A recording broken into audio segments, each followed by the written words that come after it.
किसी शहर के रेलवे स्टेशन पर एक भिखारी रहता था। वो वहां आने जाने वाली रेलगाड़ियों में बैठे यात्रियों से भीख मांगकर अपना पेट भरता था। एक दिन जब वह भीख मांग रहा था तो सूट बूट पहने एक लंबा सा व्यक्ति उसे दिखा। उसने सोचा कि यह व्यक्ति बहुत अमीर लगता है, इससे भीख मांगने पर यह मुझे जरूर अच्छे पैसे देगा। वह उस लंबे व्यक्ति से भीख मांगने लगा। भिखारी को देखकर उस लंबे व्यक्ति ने कहा, तुम हमेशा मांगते ही रहते हो, क्या कभी किसी को कुछ देते भी हो? भिखारी बोला, साहब मैं तो भिखारी हूं, हमेशा लोगों से मांगता ही रहता हूं, मेरी इतनी औकात कहाँ कि किसी को कुछ दे सकूं। लंबा व्यक्ति बोला, जब किसी को कुछ दे नहीं सकते तो तुम्हें मांगने का भी कोई हक नहीं है। मैं एक व्यापारी हूं और लेन देन में ही विश्वास करता हूं। अगर तुम्हारे पास मुझे कुछ देने को हो तभी मैं तुम्हें बदले में कुछ दे सकता हूं। इतना कहने के बाद वह लंबा आदमी ट्रेन में बैठकर चला गया।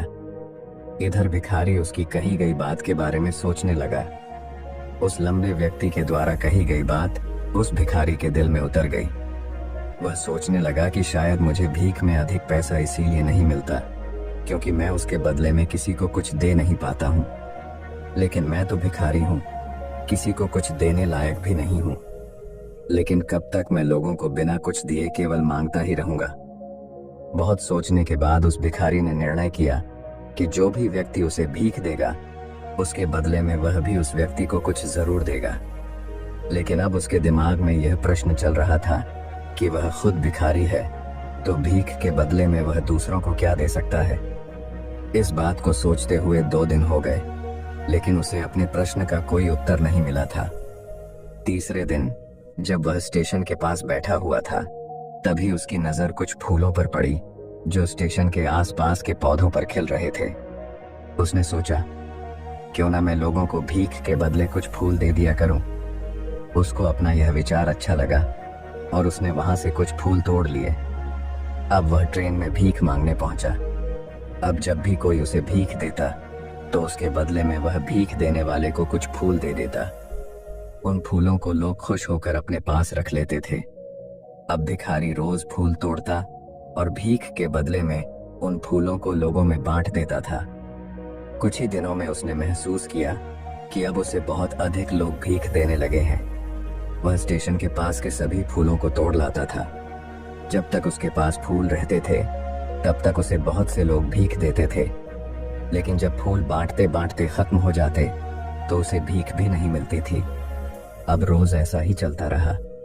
एक दिन जब वह भीख मांग रहा था तो उसने देखा कि वही लंबा व्यक्ति ट्रेन में बैठा है जिसकी वजह से उसे भीख के बदले फूल देने की प्रेरणा मिली थी।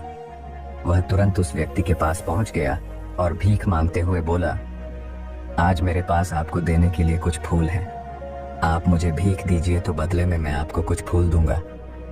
उस लंबे व्यक्ति ने उसे भीख के रूप में कुछ पैसे दे दिए और भिखारी ने कुछ फूल उसे दे दिए। उस लंबे व्यक्ति को यह बात बहुत पसंद आई। वह बोला, वाह क्या बात है, आज तुम भी मेरी तरह एक व्यापारी बन गए हो। इतना कहकर फूल लेकर वह लंबा व्यक्ति अपने स्टेशन पर उतर गया। लेकिन उस लंबे व्यक्ति द्वारा कही गई बात एक बार फिर से उस भिखारी के दिल में उतर गई। वह बार बार उस लंबे व्यक्ति के द्वारा कही गई बात के बारे में सोचने लगा और बहुत खुश होने लगा। उसकी आंखें अब चमकने लगीं। उसे लगने लगा कि अब उसके हाथ सफलता की वह चाबी लग गई है जिसके द्वारा वह अपने जीवन को बदल सकता है। वह तुरंत ट्रेन से नीचे उतरा और उत्साहित होकर बहुत तेज आवाज में ऊपर आसमान की तरफ देखकर बोला, मैं भिखारी नहीं हूं, मैं तो एक व्यापारी हूं, मैं भी अमीर बन सकता हूं। लोगों ने उसे देखा तो सोचा कि शायद यह भिखारी पागल हो गया है और अगले दिन से वह भिखारी उस स्टेशन पर फिर कभी नहीं दिखा। लेकिन 6 महीने बाद इसी स्टेशन पर 2 व्यक्ति सूट बूट पहने हुए यात्रा कर रहे थे। दोनों ने एक दूसरे को देखा तो उनमें से एक ने दूसरे से हाथ मिलाया और कहा, क्या आपने मुझे पहचाना? दूसरा व्यक्ति बोला, नहीं, क्योंकि मेरे हिसाब से हम लोग पहली बार मिल रहे हैं। पहला व्यक्ति बोला, नहीं, आप याद कीजिए, हम पहली बार नहीं बल्कि तीसरी बार मिल रहे हैं। दूसरा व्यक्ति बोला, मुझे याद नहीं, वैसे हम पहले 2 बार कब मिले थे? अब पहला व्यक्ति मुस्कुराया और बोला, हम पहले भी 2 बार इसी ट्रेन में मिले थे। मैं वही भिखारी हूँ जिसको आपने पहली मुलाकात में बताया कि मुझे जीवन में क्या करना चाहिए, और दूसरी मुलाकात में बताया कि मैं वास्तव में कौन हूँ। दूसरा व्यक्ति मुस्कुराया और अचंभित होते हुए बोला, ओह, याद आया, तुम वही भिखारी हो जिसे मैंने एक बार भीख देने से मना कर दिया था और दूसरी बार मैंने तुमसे कुछ फूल खरीदे थे। लेकिन आज तुम ये सूट बूट में कहाँ जा रहे हो और आजकल क्या कर रहे हो? तब पहला व्यक्ति बोला, हाँ, मैं वही भिखारी हूँ, लेकिन आज मैं फूलों का एक बहुत बड़ा व्यापारी हूँ और इसी व्यापार के काम से ही दूसरे शहर जा रहा हूँ। कुछ देर रुकने के बाद वह फिर बोला, आपने मुझे पहली मुलाकात में प्रकृति का वह नियम बताया था जिसके अनुसार हमें तभी कुछ मिलता है जब हम कुछ देते हैं। लेन देन का यह नियम वास्तव में काम करता है। मैंने यह बहुत अच्छी तरह महसूस किया है, लेकिन मैं खुद को हमेशा भिखारी ही समझता रहा। इससे ऊपर उठकर मैंने कभी सोचा ही नहीं। और जब आपसे मेरी दूसरी मुलाकात हुई तब आपने मुझे बताया कि मैं एक व्यापारी बन चुका हूँ।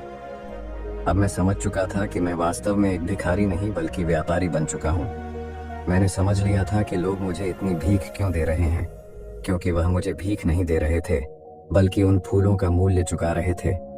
सभी लोग मेरे फूल खरीद रहे थे क्योंकि इससे सस्ते फूल उन्हें कहाँ मिलते।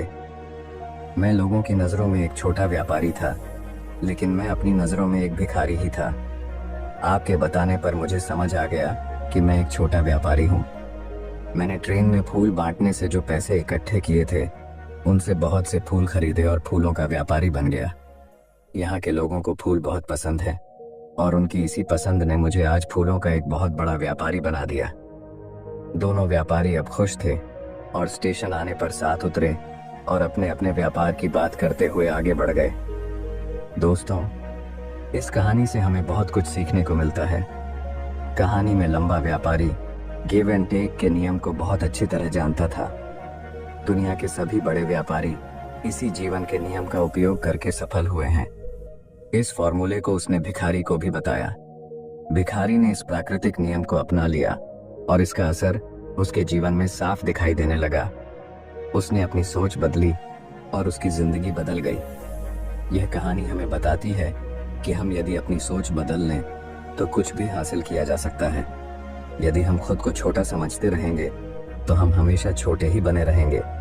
बड़ा बनने के लिए हमें अपनी सोच को बदलना होगा और खुद के बारे में बड़ा सोचना होगा। कहानी का सार यह है कि सफलता आपकी सोच में छुपी होती है। खुद का आत्मसम्मान जगाइए, अपनी सोच को बड़ा बनाइए और देखिए कैसे आप सफलता के शिखर पर पहुंच जाते हैं।